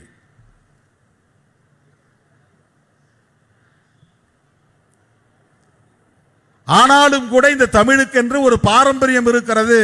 நீண்ட நெடிய தலைமுறைகளாக இந்த மக்களால் பேசப்பட்டு வருகிற இந்த மொழி இலக்கண செல்வம் கொண்ட மொழி, இலக்கிய வளம் கொண்ட மொழி. இந்த இலக்கணத்திலிருந்தும் இலக்கியத்திலிருந்தும் இந்த இனத்தின் வரலாறு அறியப்படுகிறது. சிலப்பதிகாரத்தை படித்தால் மதுரை பற்றிய வரலாறு நமக்கு தெரிகிறது. கோவலனுடைய வரலாறு, கண்ணகியுடைய வரலாறு, அந்த காலத்தில் எப்படி வணிகம் இருந்தது, தமிழர்களின் வணிகம் எப்படி வளர்ந்திருந்தது என்பதை அறிய முடிகிறது. இலக்கியமே நமக்கு வரலாறாக இருக்கிறது. அது இந்த இனத்திற்கான ஒரு நீண்ட நெடிய பாரம்பரியத்தை உணர்த்துகிறது. அப்படி பாரம்பரியமுள்ள ஒரு இனம் தன்னுடைய தாய்மொழியை இழந்தால் அவர்களின் ஒட்டுமொத்த வரலாற்றையும் இழக்க நேர்ந்துவிடும். இங்கே தாய்மொழி இல்லைன்னாக்கா இந்த இலக்கியம் இல்லாமல் போயிடும், இந்த செல்வங்கள் இல்லாமல் போயிடும், இந்த கல்வெட்டுகள் பயன்படாது, இந்த செப்பேடுகள் பயன்படாது, அதெல்லாம் குப்பையாக போயிடும். அப்போ அந்த இனத்துக்குன்னு ஒரு பெருமை இருக்காது. மூணாந்தர மக்களாக நாலாந்தர மக்களாக மாற்றப்பட்டு விடும். ஏன்னா தொடர்ந்து இந்தி பேசிட்டு வர்றவனுடைய ஆதிக்கம் வளர்ந்துடும். இந்த தலைமுறையிலேருந்து நீ இந்தி கற்று, உன் பிள்ளை இந்தி கற்று, உன் பேரப்பிள்ளை இந்தியை கற்று, அதுக்கு பின்னால் வர்றவன் இந்தியை கற்று, அது இன்னும் பல தலைமுறைகளுக்கு பின்னால் அவன் முழு இந்தி வாழாவாக மாறுவான். அப்போ இவனுக்கு என்ன பாரம்பரியம் ஆயிரும்னா இந்தி சமூகத்தினுடைய வரலாறு தான் இவனுடைய பாரம்பரியமாக மாறி போயிடும். இப்போ இவன் மூன்றாம் தர குடிமகனாக மாறிவிடுவான். ஆகவே ஒரு மொழியை காப்பது என்றால் அந்த இனத்தின் வரலாற்றை காப்பது என்று பொருள். ஒரு இனத்தின் வரலாற்றை காப்பாற்றுகிறோம் என்றால் நமக்கு உளவியல் ரீதியான ஒரு தெம்பு, ஒரு வீரியம் கிடைக்கும், தலை நிமிர்வு கிடைக்கும். இது எல்லா மொழிகளுக்கும் இருக்கிறது, எல்லா மொழியை பேசக்கூடிய மக்களுக்கும் இருக்கிறது. ஒவ்வொரு மாநிலத்திலும் வெவ்வேறு மொழி பேசக்கூடிய மக்கள் இருப்பார்கள். அதனால் அந்த மக்கள் அந்த மாநிலத்தில் இரண்டாம் தர குடிமக்கள் ஆகிவிட முடியாது. வெறுப்புக்கு ஆளாகக்கூடிய அரசியலை நாம் முன்னெடுக்க முடியாது. இப்போ மகாராஷ்டிராவில் தமிழ் பேசுகிறவங்க சிறுபான்மை, ஆந்திராவில் தமிழ் பேசக்கூடியவர்கள் சிறுபான்மை, கர்நாடகாவில் தமிழ் பேசக்கூடியவர்கள் சிறுபான்மை. இப்போ தமிழ்நாட்டுக்குள்ளே தெலுங்கு பேசக்கூடியவர்கள், கன்னடம் பேசக்கூடியவர்கள்லாம் நீங்கள் ஆட்சிக்கு வரக்கூடாது, நீங்கள் அதிகாரத்திற்கு வரக்கூடாது என்று அவர்களுக்கு எதிரான வெறுப்பு அரசியலை பேசினால் பிற மாநிலங்களில் வாழக்கூடிய தமிழர்களின் பாதுகாப்பு என்ன ஆகும்? யோசித்து பார்க்க வேண்டும். இதை யோசிக்காதவர்கள் தான் இங்கே தமிழ் தேசியத்தை தெலுங்கு எதிர்ப்பாக மாற்றி வைத்திருக்கிறார்கள், தெலுங்கர் எதிர்ப்பாக மாற்றி வைத்திருக்கிறார்கள். வடுகர் எதிர்ப்பு என்ற பெயரில் இதுதான் தமிழ் தேசியம் என்று திரிபுவாதம் செய்கிறார்கள். அவர்கள் சாதி ஒழிப்பை பற்றி ஒருபோதும் பேசுவதில்லை. ஆகவே நாம் பேசுகிற தமிழ் தேசியம் என்ன? நாம் பேசுகிற தமிழ் தேசியம் அரசமைப்பு சட்டத்திற்கு உட்பட்ட ஒரு மாநிலமாக தமிழ்நாடு மாநிலத்தை ஏற்கிறோம். தமிழ்நாடு மாநிலத்தில் மொழியும் இனமும் பாதுகாப்பாக இருக்க வேண்டும். அதன் மீது எந்த ஆதிக்கமும் செலுத்தக்கூடாது. அந்த மொழி உரிமைகளையும் இன உரிமைகளையும் பாதுகாத்திட வேண்டும். அந்த மக்களுக்கான மாநில அரசு சுதந்திரமாக இயங்க வேண்டும். மத்தியில் இருக்கிற ஒன்றிய அரசுக்கு இது அடிமை அரசு அல்ல, இது சுதந்திரமாக இயங்க வேண்டும். இந்த அரசியலை நாம் ஒரு சொல்லில் அழைக்கலாம், அதுதான் மாநில சுயாட்சி. ஆகவே நாம் பேசுகிற தமிழ் தேசியத்தின் மிக முக்கியமான கூறு மாநில சுயாட்சி என்கிற நிலைப்பாடு. தமிழ்நாட்டுக்கு மாநில சுயாட்சி வேண்டும். தமிழ் தேசிய எழுச்சி மாநாட்டின் மிக முக்கியமான நிலைப்பாடு மாநில சுயாட்சி. இரண்டாவது, சாதியத்தை வேறறுப்போம், தமிழ் தேசியத்தை வென்றெடுப்போம். சாதியத்தை வேறறுக்காமல் தமிழர்களை ஒருங்கிணைக்க முடியாது. ஏன் இந்த மேடைக்கு வேற சமுதாயத்தை சார்ந்தவர்கள் பெரிதாக வருவதில்லை? சாதிய முரண்பாடு. ஏன் திருமாவளவன் தலைமையை தமிழராய் இருந்தாலும் திருமாவளவனும் தமிழர்தான், மற்றவர்களும் தமிழர்கள்தான், ஆனால் அவர்கள் ஏன் திருமா தலைமையை ஏற்றுக்கொள்வதிலே தயக்கம் இருக்கிறது? சாதிதான் காரணம். ஒரு கட்சியில் இருந்து விலகி அதே அரசியலை பேசுகிற இன்னொரு கட்சிக்கு போக வேண்டும் என்று நினைப்பவர்கள் ஏன் விடுதலை சிறுத்தைகள் கட்சியில் வந்து சேருவதற்கு தயங்குகிறார்கள்? நாங்கள் பேசுகிற தமிழ் தேசியம் நீங்களும் பேசுகிறீங்க, நாங்கள் ஆதரிக்கிற தமிழீழத்தை நீங்களும் ஆதரிக்கிறீங்க, நாங்கள் கொண்டாடுகிற பிரபாகரனை நீங்களும் கொண்டாடுகிறீர்கள், நாங்கள் இந்தி திணிப்பை எதிர்க்கிறோம், நீங்களும் இந்தி திணிப்பை எதிர்க்கிறீர்கள். ஆனால் இந்த கட்சியிலிருந்து வெளியேறி உன் கட்சியில் என்னால் சேர முடியவில்லை என்று ஒருவன் முடிவெடுக்க வேண்டிய நிலைக்கு ஏன் ஆளாகிறான்? நாம் தமிழர் கட்சியிலிருந்து நிறைய பேர் வெளியே போனாங்க. அவங்க யாரும் நேராக விடுதலை சிறுத்தைகள் கட்சிக்கு வரல. அவங்கள என்ன தடுக்குது? எது தடுக்கிறது? ஏன் இந்த கட்சியை அல்லது இந்த தலைமையை ஏற்று இங்கே சேருவதற்கு அவர்கள் முன்வரவில்லை? இது ஒரு புரிதலுக்காக சொல்கிறேன். யாரும் வாங்கலாம் நான் கூப்பிடல. வெளியேறி போனால் இங்கே வாங்க. ஒன்று அங்கேருந்து வெளியேறினா திமுகவுக்கு போகிறாங்க, இல்லைன்னா அண்ணா திமுக போகிறாங்க, இல்லைன்னா வேறு ஏதாவது கட்சிக்கு போகிறாங்க. விஜயகாந்த் கட்சியிலிருந்து வெளியேறினவங்க கூட நிறைய கட்சிக்கு போயிருக்கிறாங்க, இங்கே யாரும் வரல.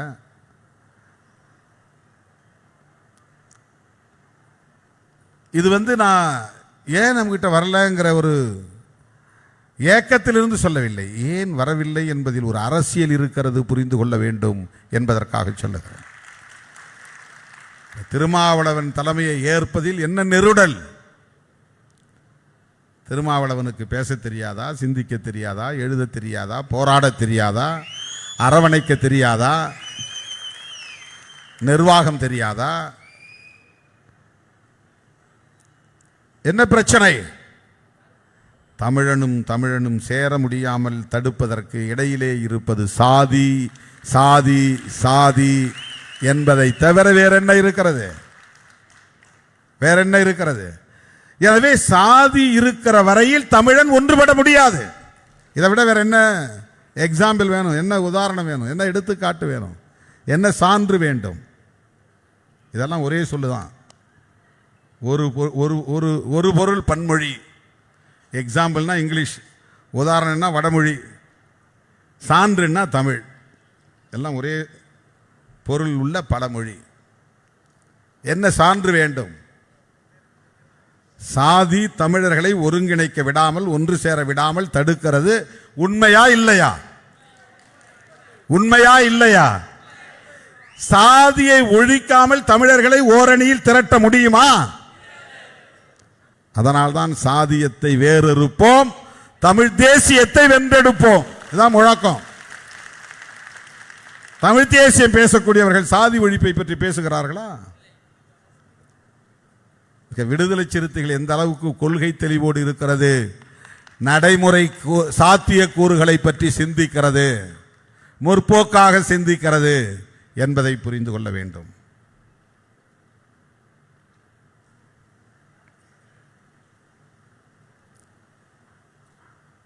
சாதியவாதிகளும் மதவாதிகளும் விடுதலை சிறுத்தைகளை தனிமைப்படுத்த வேண்டும் என்று துடிக்கிறார்கள். இப்போ சேர்த்துட்டா நம்ம கட்சிக்கு நம்ம கூட்டணிக்கு பெரிய சிக்கல் வந்துடும். ரொம்ப காலம் அதுதான் போராட்டம். இங்கே கூடுதலாக 10க்கு மேலே சீட்டை கொடுத்துட்டா ஓபிசி எல்லாம் எதிராக திரும்பிடுவாங்க. இப்போ என்ன கருத்து பரப்புகிறாங்க சமூக ஊடகங்கள்னா, விஜய் இந்த ஒடுக்கப்பட்ட சமூகத்தில் 8 பேருக்கு மந்திரி பதவி கொடுத்துட்டாரு, ஒருத்தருக்கு துணை சபாநாயகர் கொடுத்துட்டாரு, மொத்தம் 9 பேருக்கு கொடுத்துட்டாரு. அதாவது பிற சமுதாய மக்களிடத்தில் இந்த ஆட்சிக்கு எதிராக, அரசுக்கு எதிராக ஒரு வெறுப்பை உருவாக்க வேண்டும் என்பதற்காக திட்டமிட்டு பரப்புகிறார்கள். இவங்க நியாயஸ்தர்களாக இருந்தால், நாணயமானவர்களாக இருந்தால், கடந்த காலங்களில் திமுகவோ அதிமுகவோ மக்கள் தொகை அடிப்படையில் அமைச்சரவையில் இந்த சமூகத்தினருக்கு உரிய பிரதிநிதித்துவத்தை ஏன் தரவில்லை என்று கேள்வி எழுப்பியிருக்க வேண்டும். திமுகவிலோ அதிமுகவிலோ மொத்தம் 74 சாதிகள் பட்டியலில் இருக்கின்றன. 3 சாதிகளுக்கு ஆளுக்கு ஒரு மந்திரி, அதிகபட்சம் போனா ஒரு துணை சபாநாயகர், இல்லைன்னா சபாநாயகர் 4வதா ஒரு ஆளுக்கு, இல்லைன்னா அமைச்சர்களே இன்னொரு ஆளுக்கு 4 அமைச்சர் ஒரு சபாநாயகர், 4 அமைச்சர் ஒரு துணை சபாநாயகர், அதுலேயும் சாதிக்கு ஒரு ஆள். 74 சாதிகளில் 3 சாதி தான் பெரும்பான்மை சாதி. இந்த 3 சாதிகளில் ஆளுக்கு ஒன்று கொடுத்தா போதும். இதுதானே நீண்ட காலமாக இருந்து வந்த மரபு. அவரவர் மக்கள் தொகை அடிப்படையிலே பிரதிநிதித்துவம் உண்டா? ஒவ்வொரு கட்சியிலும் அந்தந்த கட்சியில் உள்ள செல்வாக்கின் அடிப்படையில் மிக சொற்பமான மக்கள் தொகை உள்ள சமூகத்தினருக்கு, மிக சொற்பமான எண்ணிக்கை உள்ள சமூகத்தினருக்கு எம்எல்ஏ எண்ணிக்கை 6, 8, 10 என்றெல்லாம் கொடுத்தாலும் இங்கே விவாதம் இல்லை, யாரும் பேசப்போவதில்லை. அதை ஏன் இத்தனை பேருக்கு வாய்ப்பு தந்தீர்கள் இந்த ஒரு குறிப்பிட்ட சாதிக்கு என்று யாரும் கேட்க மாட்டார்கள். ஆனால் 3க்கு மேலே ஒன்று கொடுத்தா கூட ஏன் எஸ்சிக்கு இவ்வளவு பதவி? இதுதான் இந்த சமூகத்தில் இருக்கிற நிலைமை. டிவிக்கு 8 பேருக்கு கொடுத்து விட்டது என்கிறார்கள். 8 பேருக்கு கொடுக்கல, 6 பேருக்கு தான் கொடுத்துருக்குறாங்க. 2 பேரை ஒன்று காங்கிரஸ், இன்னொன்று விசிக்கே நாம பார்த்து சூஸ் பண்ணது. நம்மகிட்ட 2 பேருமே பட்டியல் சமூகம் தான். அதனால் யாராவது ஒருத்தரை கொடுத்தா அவர் எஸ்சி ஆகிடுறார், வேறு வழி இல்லை. காங்கிரஸில் 5 பேரில் 2 பேரை தேர்வு பண்ணாங்க, அதில் ஒருத்தர் ஒரு எஸ்சியாக கொடுத்துட்றாரு. இது 2ம் காங்கிரஸும் விசிகேவும் முடிவு பண்ணது. இந்த 2 அந்த கணக்கில் வராது, டிவிகே கணக்கில் வராது, தாவேகா கணக்கில் வராது. கூட்டணி ஆட்சி அமைக்க பெற்றதனால் விடுதலை சிறுத்தைகளும் காங்கிரசும் தேர்வு செய்த அமைச்சர்கள் 2 பேர் தலித்துகளாக வருகிறார்கள். இது தாவேகாவாக எடுத்த முடிவு அல்ல, இது விசிகா எடுத்த முடிவு, காங்கிரஸ் எடுத்த முடிவு. அதை 2 நீ கழிச்சிடணும், மிச்சம் 6 தான். ஆனால் இதற்கே தாவேகா ஒரு குறிப்பிட்ட சாதிக்கான கட்சியா? குறிப்பிட்ட சாதிக்கு முக்கியத்துவம் தருகிறதா? திருமாவளவனுக்கு அங்கே பெரிய அளவிலே வரவேற்பு கொடுக்கப்படுகிறது அப்படிலாம் ஒன்றுமே கிடையாது. நாம் யாருக்கும் சொல்லவே இல்லை. நான் சொல்லி தான் ஒரு அமைச்சர், ஒரு அதிகாரிக்கு பதவி கொடுத்தாங்க அப்படின்னு கதையை கட்டி விடுறாங்க. ஏன்னா இது எப்படின்னா, இதனுடைய நோக்கம் என்னன்னா, திருமாவளவனுக்கு அங்கே செல்வாக்கு இருக்கிறது என்று சொல்லுவதல்ல நோக்கம். பிற சமுதாய மக்களிடத்தில் மெசேஜ் சொல்கிறாங்க, நாங்கள் பாருப்பா, திருமாவளவன் சொல்லி கேட்குற அளவுக்கு தான் இந்த அரசு இருக்கிறது, இந்த அரசு ஓபிசிக்கு எதிரான அரசு, பார்த்துக்குங்க. திருமாவளவன் இவருக்கு பதவி கொடுனா கொடுக்குறார், இவருக்கு பதவி கொடுனா கொடுக்குறார். ஆனால் உண்மை அது அல்ல, 100 விழுக்காடு அது பொய். அது ஒரு நேரேஷன், ஒரு கட்டுக்கதையை உருவாக்குறாங்க. ஒரு ஒரு போலீஸுக்கு போலீஸ் அதிகாரிக்கு நான் சொல்லி தான் பதவி கொடுத்தாங்கன்னாங்க. அப்புறம் ஏன் எடுத்தாங்க அந்த பதவியிலிருந்து? அதுக்கு யாரும் விளக்கம் சொல்ல மாட்டாங்க. அது உண்மை இல்லை, அதை நீங்கள் புரிந்து கொள்ள வேண்டும். நாம் சொல்லி போடக்கூடிய அளவுக்கெல்லாம் அவங்க ரொம்ப பலவீனமானவர்கள்லாம் கிடையாது. 10 வருஷம் 20 வருஷம் நம்ம தொடர்ந்து திமுகவோடு பயணித்திருக்கிறோம். அங்கேயே நாம் பெருசாக எதையும் சொல்லி சாதிக்க முடிந்ததில்லை. 10 பேருக்கு ஏதாவது ஒரு வேலை போட்டு கொடுங்கன்னா அங்கே ஒன்று இங்கே ஒன்று யாருக்காவது போட்டு கொடுத்துருப்பாங்க, அவ்வளவுதான்.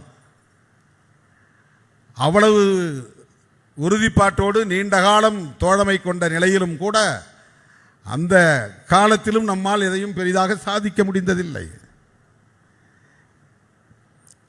இந்த அரசு உருவாகியே 1.5 மாதம் 2 மாதம் தான் ஆகுது. நாம் ஆதரவு கொடுத்து 1.5 மாதம் தான் ஆகுது.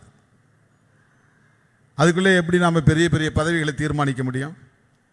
இது 100க்கு 100 பொய். ஆனால் அப்படி ஒரு பிம்பத்தை உருவாக்குகிறார்கள். ஏனென்றால் இந்த அரசுக்கு எதிராக மக்களிடத்தில் ஒரு கருத்துருவாக்கம். அரசியல் எவ்வளவு நுட்பமானது என்பதை நீங்கள் புரிந்து கொள்ள வேண்டும். எவ்வளவு சூது நிறைந்தது என்பதை புரிந்து கொள்ள வேண்டும். எவ்வளவு வஞ்சகம் நிறைந்தது என்பதை புரிந்து கொள்ள வேண்டும். நயவஞ்சகம் நிறைந்தது அரசியல். சாதாரணமான களம் அல்ல. இந்த களத்தில், அதுவும் தேர்தல் களத்தில் 25 ஆண்டு காலம் தாக்கு பிடித்து வெற்றிகரமாக இயங்குகிற இந்த இயக்கம்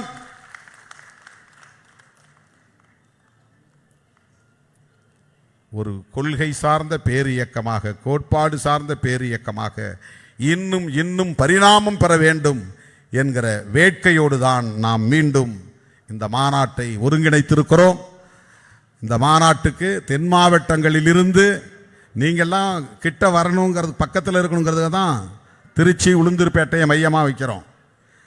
மெட்ராஸ்னால் உங்களுக்கு ரொம்ப தூரம். தென் மாவட்டங்கள் வந்து சேருவதற்கு இலகுவாக ஒரு இடம் தேவை என்பதால் தான் தமிழ்நாட்டின் மையப்பகுதியான திருச்சியோ அல்லது உளுந்தூர்பேட்டையோ நாம் அடிக்கடி தேர்வு செய்வதற்கு காரணம்.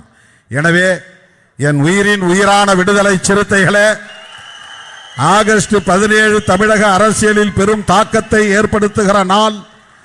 தமிழ் தேசிய எழுச்சி மாநாடு இந்திய அரசியல் அரங்கின் கவனத்தை ஈர்க்க வேண்டும். அதனால் ஒவ்வொரு முகாமிலிருந்தும் விடுதலை சிறுத்தைகள் இந்த மாநாட்டில் பங்கேற்க வேண்டும். இன்னும் எஞ்சிய நிதியை தோழர்கள் விரைந்து தலைமைக்கு ஒப்படைக்க வேண்டும் என்கிற வேண்டுகோளை விடுத்து முடிக்கிறேன். நன்றி, வணக்கம்.